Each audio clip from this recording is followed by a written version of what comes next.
চারিদিকে হইল কি হচ্ছেটা কি আর যাচ্ছে কোথায় আমরা? চারিদিকে পরকীয়া শয়তানের কারখানা হয়েছে। এই ধরা পড়িছে আবার কট কেসে, আর এই মানুষজন সেরাম সব লগে লগে থাকে।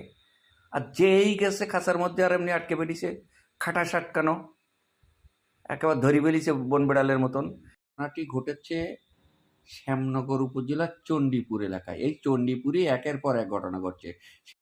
দুটো বাঘ ধরা পড়েছে, একটা মহিলা বাঘ, একটা পুরুষ বাঘ। সেটা চোখ রাখেন সমাজের আলোয়। আমরা নতুন নতুন খবর দেবো, সর্বপ্রথম খবর দেবো। আপনার সব সময় চোখ রাখতে হবে সমাজের আলোয়, এদিক ওদিক করা যাবে না মোটে।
আমি